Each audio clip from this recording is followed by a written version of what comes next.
नमस्कार दोस्तों, हम बात कर रहे हैं अनुराग पाठक द्वारा लिखी गई बेस्ट सेलर किताब ट्वेल्थ फेल की। दोस्तों, यह शून्य से शिखर तक की कहानी है एक ट्वेल्थ फेल आईपीएस अफसर की।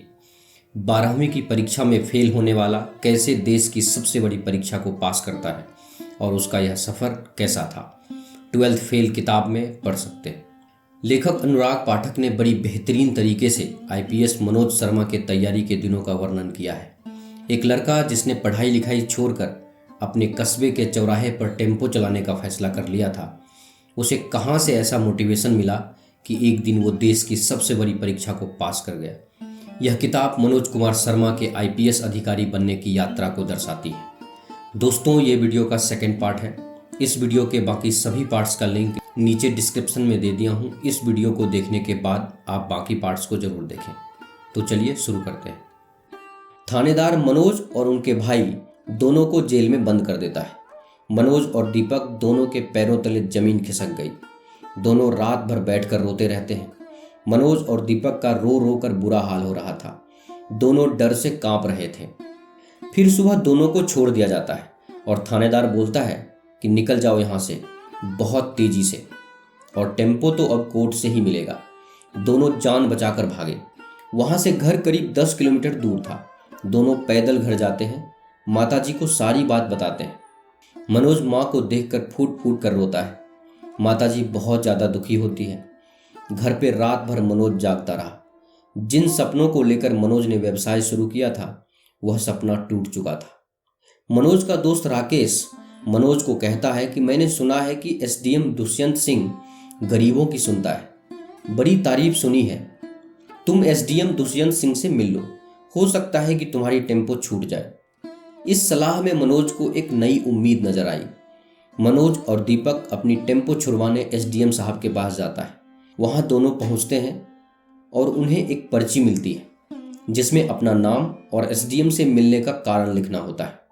लेकिन मनोज को यह समझ नहीं आ रहा था कि एसडीएम साहब से टेम्पो छुड़वाने के लिए वह कैसे सिफारिश करेगा।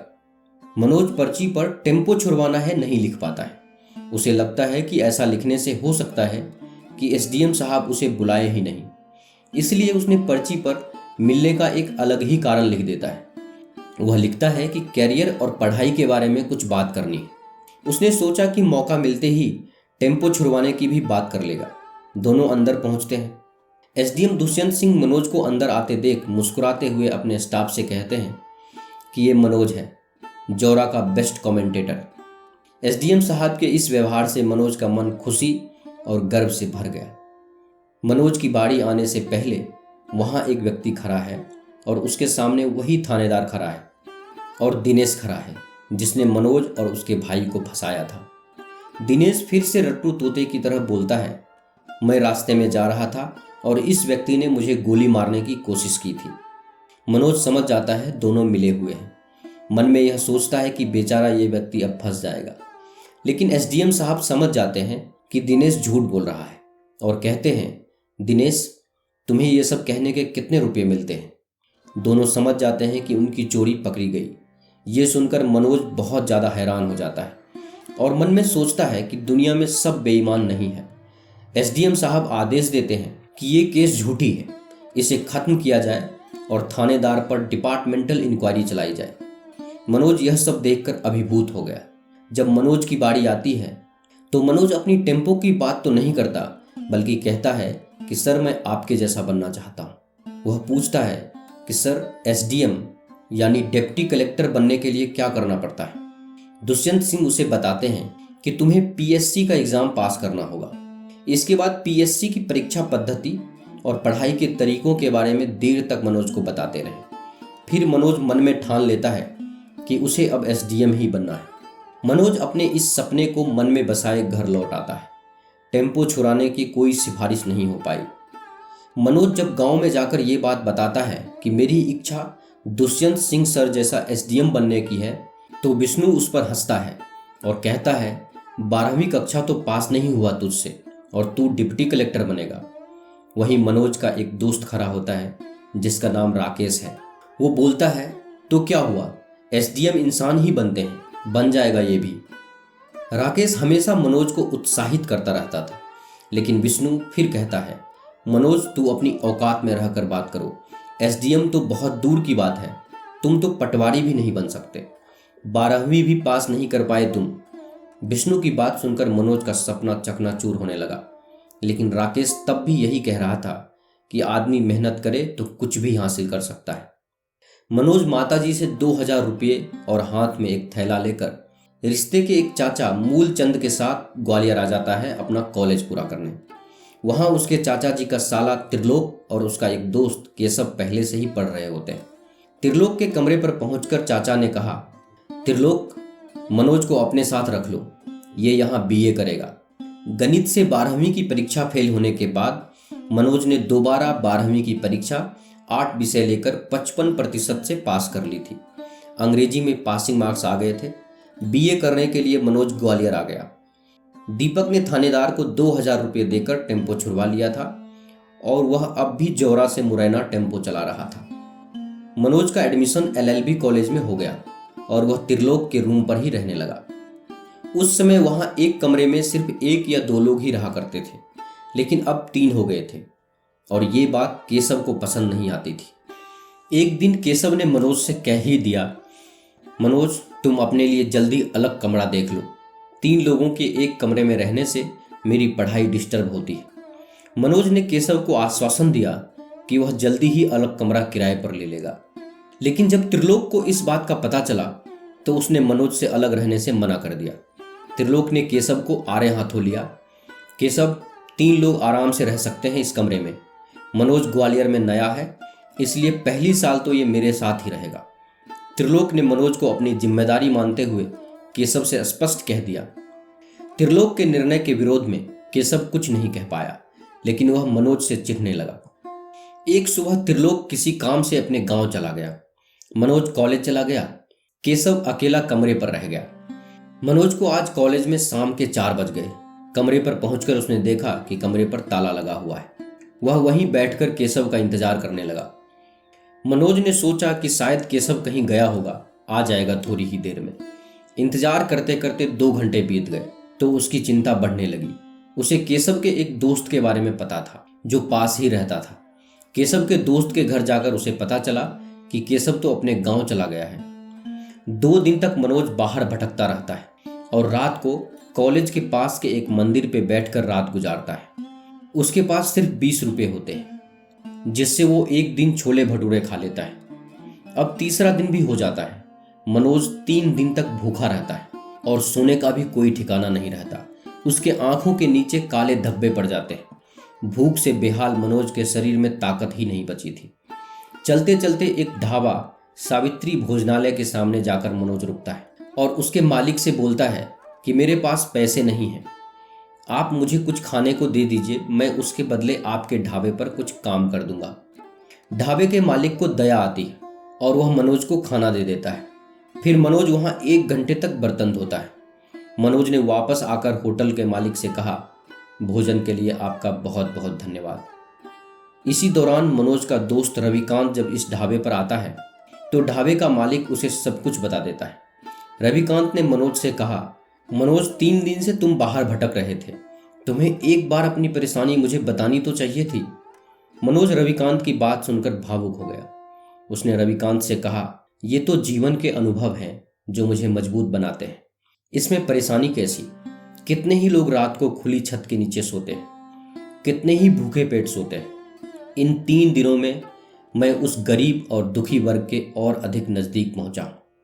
अगले 2 दिन वह रवि के कमरे पर ही रुका रहा।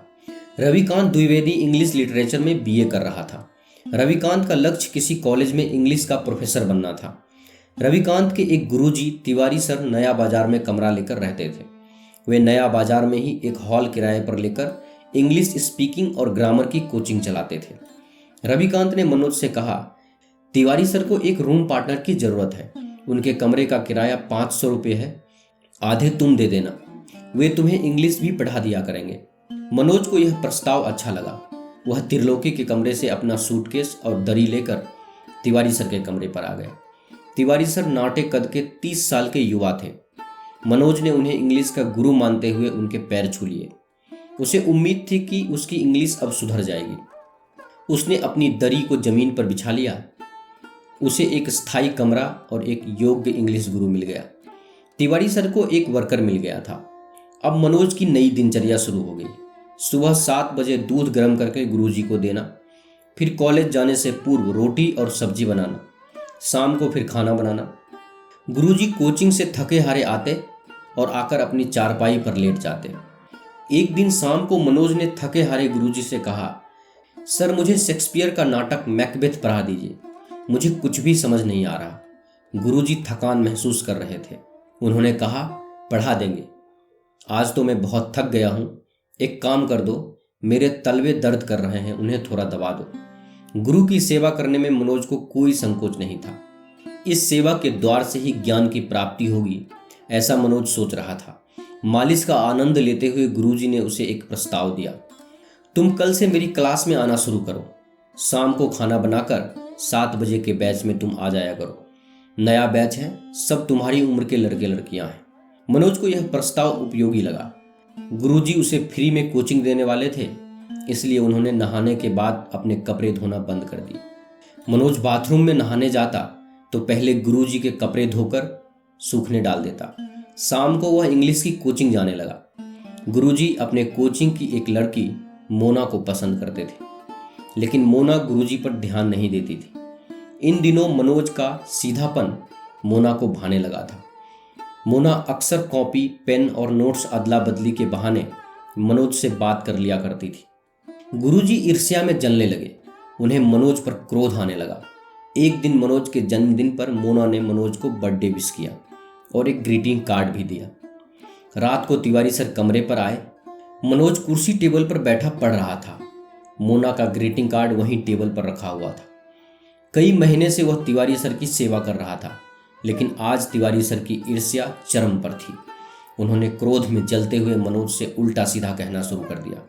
जब इससे भी उनका मन नहीं भरा तो उन्होंने मनोज के द्वारा लाए हीटर और मटके में लात मार दी। हीटर और मटका टूट गया।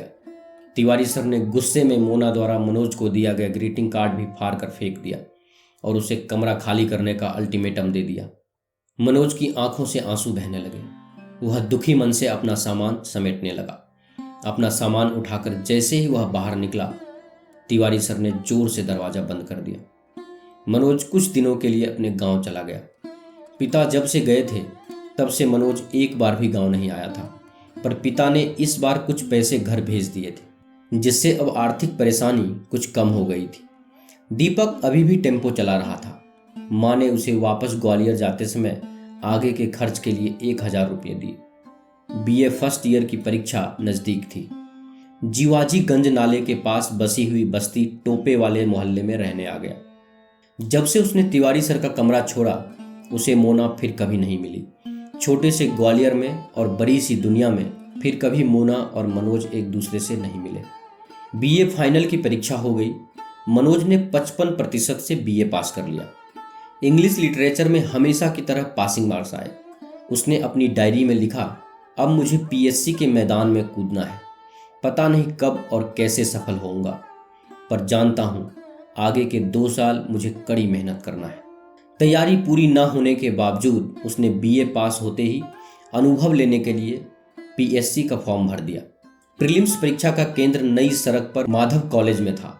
इतिहास का पहला पेपर होने के बाद सामान्य अध्ययन के अगले पेपर में 2 घंटे का गैप था। चबूतरे पर बैठा मनोज प्रतियोगिता दर्पण पढ़ रहा था। तभी एक लड़के ने मनोज के पास आकर उससे हाथ मिलाते हुए अपना परिचय दिया। हेलो, मैं विक्रमादित्य पांडे। मुझे सिर्फ पांडे ही कहें तो आपको सुविधा रहेगी। मनोज ने भी मुस्कुराकर अपना परिचय दिया। पांडे ने पूछा, पेपर कैसा रहा? फिर बिना मनोज का कोई जवाब सुने खुद ही बोलने लगा पीएससी परीक्षा और उसके अनुभवों के बारे में। मनोज को पांडे की बातें अच्छी लग रही थी। पांडे मनोज से ऐसे बात कर रहा था जैसे उसका बहुत पुराना दोस्त हो। मनोज ने पांडे को अपने कमरे का एड्रेस दे दिया। उसे उम्मीद थी कि पांडे पढ़ाई में साथ देने वाला बढ़िया स्टूडेंट हो सकता है। पांडे को भी मनोज एक गंभीर स्टूडेंट लगा। पांडे के घर से मनोज का कमरा ज़्यादा दूर नहीं था, इसलिए पांडे हर दूसरे तीसरे दिन उसके कमरे पर जाने लगा। इतने दिनों में पांडे यह जान गया था कि मनोज एक योग्य और गंभीर स्टूडेंट है। दोनों की अच्छी दोस्ती हो चुकी थी। पांडे के नियमित उसके कमरे पर जाने और पढ़ाई का डिस्कशन करने से मनोज की पढ़ाई भी अच्छी होने लगी थी। अपनी आर्थिक स्थिति से परेशान मनोज ने पास की रतन कॉलोनी में एक एक घर खटखटाकर घंटी बजाकर ट्यूशन के बारे में पूछा। 3-4 महिलाओं ने तो मना कर दिया कि उसके घर में बच्चे नहीं हैं। एक महिला ने कहा कि उसका बच्चा क्लास 10th में है और उसे केवल गणित और फिजिक्स के टीचर की ज़रूरत है। गणित और फिजिक्स मनोज के बस की बात नहीं थी।